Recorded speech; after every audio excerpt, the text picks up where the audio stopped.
let's see how this goes, everybody. I'm going to do a little with you, and I'm screencasting this so that I could reach as many of our awesome teachers as I possibly can for those of you who want to find out how to use a cool program. So as some of you know, I've been using the Seesaw program for a couple of years now. An awesome way to store and organize files, work samples, readings from students, different things that you might need, that you might want to use for assessments, use as you do your grades, and maybe use as I do for parent conferences. So what you are going to want to do is to first set up an account. So you'll want to visit the Seesaw website, which is at this address. It is https://seesaw.me/. Just a few more seconds for those writing it down. But when you type in this web address, you are going to get to the page, which is here. This is where you will log in. You might also choose to use a mobile device to set up and manage your account, as well as your student accounts, because they can also be given access to Seesaw, should you choose to do that. You can use either one. They are both super, super simple. Your files. Well, some files for the upper grades.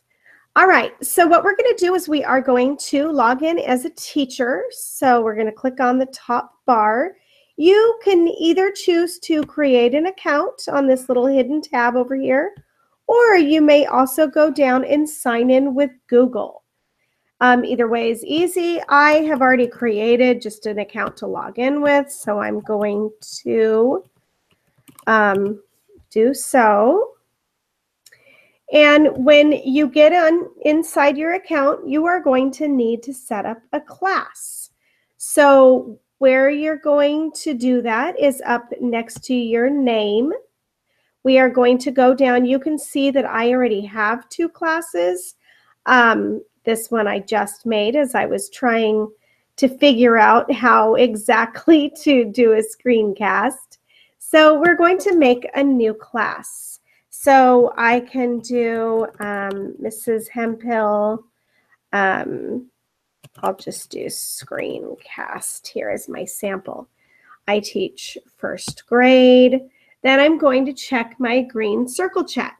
This is the way that you put everything inside the Seesaw brain. So make sure that after you do any kind of function that you want to upload a work sample or anything, you click that green check. Otherwise, you are not saving it. So I'll go ahead and do that.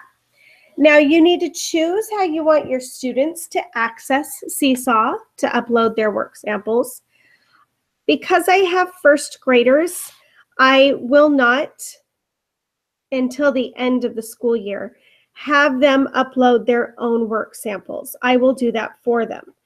For the upper grades, who your students will probably manage their own accounts and collections in their portfolios, you can choose to have them upload with a QR code sign-in or sign in using their email address. So you would choose there.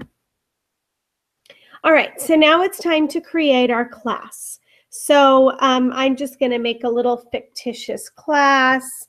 One of my students has the name Unicorn, Hippo. I have Turtle. I'm just choosing animals because they're cute, and why not? And I love crabs. So here's my tiny little dreamy class. I have my 4 little animals, and so I'm going to go ahead and store that in the Seesaw brain. And now I will see over to the right, I see my class. So let me go ahead and hide that right there. So here's my class, and it's time for me to upload some of my work samples. But where do my work samples go? I can choose to either just upload and dump all the work samples straight into the kids' files, their portfolios, or I can choose to organize it a little bit further.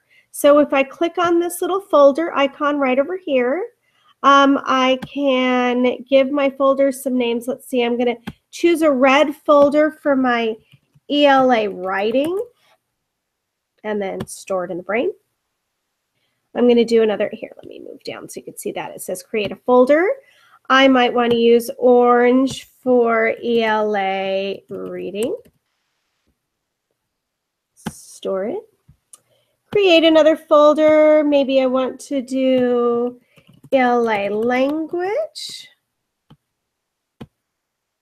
Hopefully I don't misspell anything with a bunch of teachers seeing this. I want to do some math problem solving.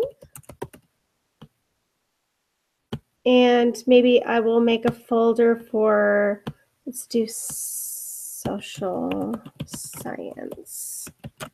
All right, I could go on and on and on. I could do a bunch of different ones. But there, I've got some 5 basic folders there for me to organize my work samples. So I'm going to go ahead and click on the X because I'm all ready. And I want to upload a work sample. Crap. Oh, that's pretty funny. I forgot about that. It'll assign a little icon to each one, which the kids think is just absolutely hilarious. And should you give them access to view these at home or even in the classroom, they can change their icon. I've just never had a student complain that they didn't like theirs. They like to talk about what their little icon is. But crab seems to be a turtle, and that's a little confusing. But you're all big kids, so you get it for the sake of time. So crab has been working really hard on practicing these. So I am going to upload a work sample. And as soon as I click on this plus, I do apologize. You are going to have to see my face because I am currently using my Chromebook, my portfolio management at the time. It's going to show the camera and it's going to be projected onto me. If I were to be using a mobile device right now, and I would just point it right at the work sample, so it wouldn't be as scary, but I do apologize in advance. So I'm going to post to my student journal, and I have some choices. I can either use my camera, take a picture of my work sample, and that could be any type of work sample that is on paper, poster. It can be something outside. It could be something that your students are physically doing with their bodies. It could be an engineering project that they created using their hands. It's just, you're just going to take a photo image of whatever that work sample is. Use video a lot to upload samples, and I do that by when I'm assessing their reading fluency. I do a lot of running record assessments in my classroom because it is first grade. I'm listening for fluency, I'm listening for intonation. When they're reading back their own student created writing samples, I'm listening for voice. So that's a really useful tool as well. Drawings are great. You can have the students draw maybe self-portraits or directed draws or following directions activities right on the Seesaw app. And since we have touchscreen Chromebooks, that can also be really helpful there. You can have them add a file. So for you upper grade teachers who have been working on all those fancy activities lately with your Chromebooks, I know you've been having them do some Google Slides and some Google Docs and Sheets. You can have them upload their samples right here.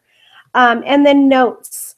I use this when I am taking notes, maybe student observations that you're using for an assessment.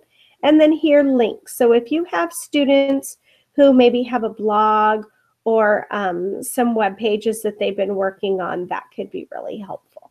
So I'm going to do a photo. So I'm sorry about the picture. What I do is I would use, this is really tricky for me. I would use my camera to take a picture of their work sample and then click right there to take the picture. Now I will store it inside the Seesaw brain. And then I can use any of these tools to enhance that work sample. So rotating it, recording if you want to have the student explain their work, or explain what they were thinking. If it was the younger ones and they drew a picture and you want them to tell about it. They can also dictate for you, or, you know, when they're working on that decoding and they're writing their sentences, but you might not be able to completely read it. You can have them record what it is that they wrote. They could draw little extra enhancements on there. Maybe if I use it sometimes to actually grade math samples, and I'll just use the drawing tool right on there to label and caption their work. So I'm not going to add any enhancements, so I'm just going to go ahead and store it. And I'm going to assign that to, I think I said Crab, because she worked really hard on her ABCs. So I can decide, is that a ELA language reading? That was a writing sample. Crab was working on her writing. So go ahead and store it, and voila. Crab has her first work sample stored inside her digital portfolio. Now, because today is Saturday and it was really busy this week, I didn't get a chance to upload work samples until now. I can go ahead and edit the date. So I can say that this was actually, was completed on, say, Wednesday. So now it will be stored in Crab's ELA writing portfolio as a Wednesday sample.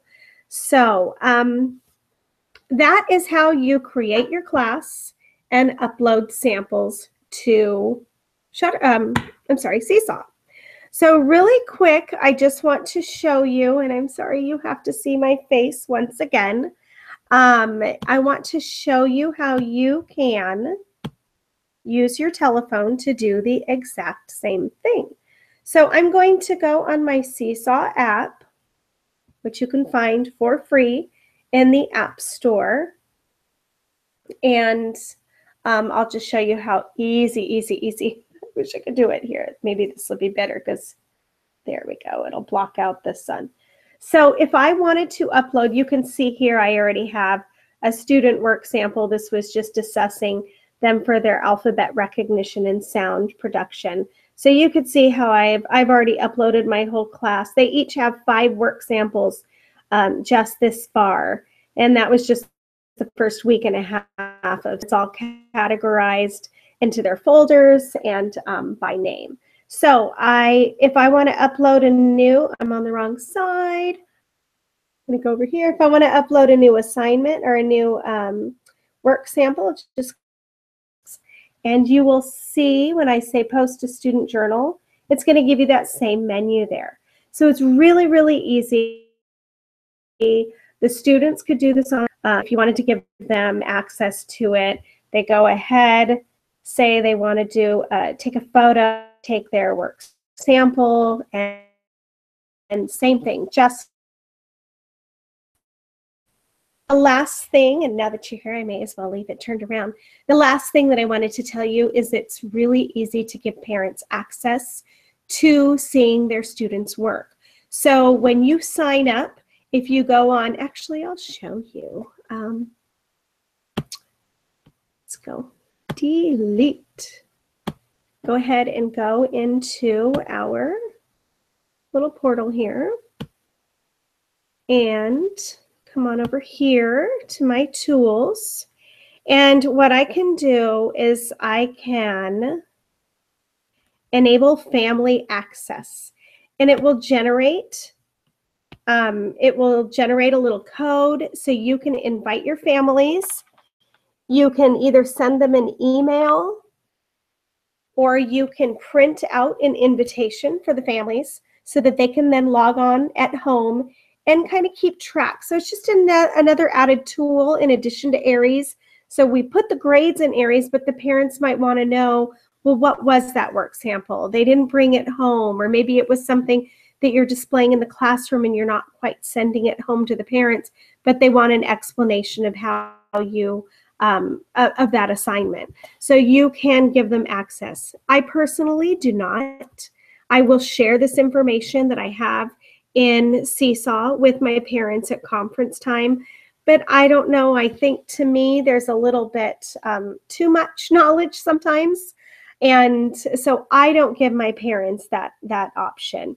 But it is an added tool for you. So I hope that helps. I hope that you'll give Seesaw a chance. It's a great tool. It has really helped me keep track of the kids' growth, and they really, really enjoyed it at the end of the school year last year when they could go back and they could measure their own growth. So it's fantastic. So at this time, I'm going to stop, but if you have any additional questions, I'll invite you to come and ask me any questions, email me, and that's it. Thanks so much for watching.